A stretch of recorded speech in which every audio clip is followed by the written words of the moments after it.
मोरध्वज नाम के एक राजा थे, बड़े अच्छे राजा थे। उनका नियम था कि दान करके ही भोजन ग्रहण करते थे। पर याद रखना मेरी मां, हम हिंदुओं का धर्म यह है कि हम जब रोटी बनाएं तो पहली रोटी नियम से गौ माता की निकालें।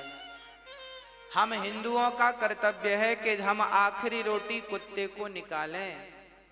हमारा कर्तव्य है कि हम अपने घर से एक थाली भोजन दीन दुखी और गरीबों को खिलाएं। पहले जब हम भोजन करते थे हमारे भारत में, तो हमारे बाप दादा बाहर निकलकर देखा करते थे कि हमारे द्वार पर कोई बैठा तो नहीं है। अच्छा, पहले के घर ऐसे बनते थे कि घर के बाहर बैठने की एक पट्टी होती थी। पुराने घर ऐसे ही बनते थे कि कोई भी आके बाहर बैठ जाता था, और हम लोग भी बाहर कभी कभी घर वाले भी बैठते थे, बातें होती थी, चर्चाएं, सत्संग। तो पहले हर घर में ऐसा व्यवस्था थी कि बाहर बैठने की एक पट्टी हुआ करती थी, पक्की। पर्ची बोलते थे बाहर, आंगन बोलो, आंगन अलग है, पर्ची बोलते थे, होती थी।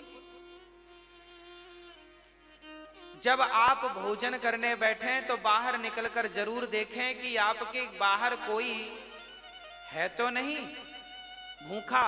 ऐसा तो नहीं कि आप अंदर भोजन कर रहे हैं और बाहर कोई आपके घर पे ही भूखा बैठा है। आपके द्वार पर कोई भूखा बैठा है, उसके पेट भरने की जिम्मेदारी आपकी है। ये हमारे भारत का धर्म है, हमारा धर्म है, हमारे वेद यही सिखाते हैं। इसलिए अपनी एक थाली आप कभी जाया करो गरीबों के बीच में। इसलिए यहां अन्न क्षेत्र बंटता है कि एक थाली आप किसी को बाहर आपके कोई मिले ना मिले, एक एक थाली करते करते आपके 365 दिन में आपकी 365 थालियां हो गई। इसलिए यहाँ एक बार अन्न क्षेत्र में आप एक बार अन्न क्षेत्र कराते हैं तो एक साथ 2000 साधु भोजन कर लेते हैं, एक साथ सब लोग खा लेते हैं। तो रोज रोज नहीं खिला पाओ, तो इसलिए अन्न क्षेत्र होता है कि आप सभी को अपने हाथ से प्रसाद बांटे, अन्न क्षेत्र दें। हाँ, तो आपका नियम है, हमारा नियम हो कि हम रोज दें, ना तो फिर साल में एक बार दें। ऐसे अच्छे कार्यों से जुड़ जाएं नियम से। मोरध्वज का भी यही नियम था।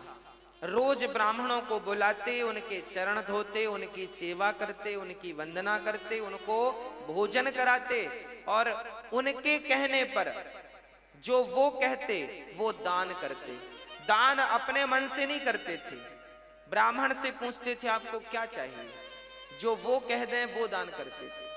वो कहें कि हमें गाय चाहिए तो गाय दान कर देते थे, वो कहें हमें सोना चाहिए सोना दान, वो कहें हमारे रहने को घर नहीं है तो जमीन दान कर देते थे। राजा थे, ब्राह्मणों से पूछ कर दान करते थे आपको उनके मन का।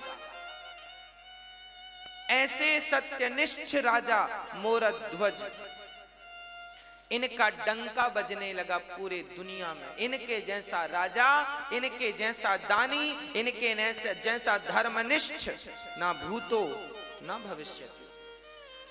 एक दिन जब भगवान श्री कृष्ण थे तब अर्जुन ने कहा, चूंकि धर्मराज युधिष्ठिर ने यज्ञ किया था, उस यज्ञ में सबको भोजन, लाखों लोगों को भोजन कराया था, और इतना दान दिया गया था कि ब्राह्मण लेकर जा ना सके, कुछ छोड़कर चले गए। एक दिन अर्जुन ने बड़े अहंकार से कहा कि कन्हैया, आज तक मेरे भैया जैसा यज्ञ और दान आज तक किसी ने किया है?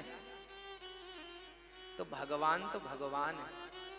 जब अर्जुन ने कहा कि मेरे भाई युधिष्ठिर जैसा यज्ञ, इनके जैसा है कोई धर्मात्मा दानी, तब भगवान मुस्कुरा के बोले, अर्जुन तुम्हारे भाई का नाम तो दानियों में सबसे नीचे है। अब अर्जुन को बड़ा बुरा लगा, इतना दान करने के बाद भी लिस्ट में नीचे नाम। तो अर्जुन ने कहा, फिर ऊपर किसका नाम है? भगवान ने कहा आप अर्जुन तुम मत सुनो, अपना काम करते रहो। नहीं नहीं प्रभु बताओ ऊपर नाम किसका है? तब भगवान ने कहा सबसे ऊपर नाम है मेरे प्यारे भक्त मोरध्वज का। अर्जुन को बड़ा बुरा लगा। अर्जुन को लगा कि मेरे भाई से बड़ा दानी, उनको डाउट था कि मेरे भैया से बड़ा दानी हो नहीं सकता।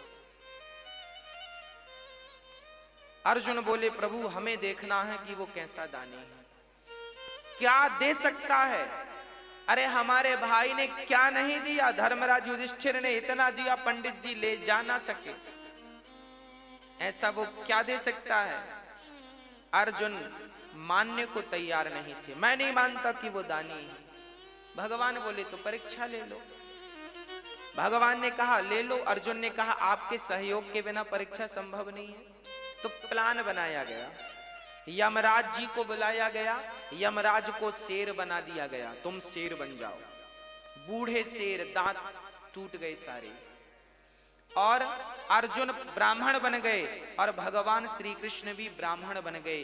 2 पंडित जी और 1 शेर, तीनों चले मोरध्वज के द्वार पर। भिक्षाम देही, भिक्षाम देही, हे राजन हमें भिक्षा दो। तुरंत राजा दौड़कर आए, ब्राह्मण आइए आइए आइए, स्वागत है, मेरे तो भाग्य खुल गए, आप जैसे दिव्य ब्राह्मणों का पदार्पण घर में हुआ। आए, मोरध्वज ने चरण धो करके, ब्राह्मण घर में कभी भी आए तो अपना अहंकार त्याग करके उसके चरण धोकर उसको अंदर ले जाइएगा। जब उसके चरण धोकर अंदर ले जाएंगे तो आपके सारे समस्त पाप नष्ट हो जाएंगे।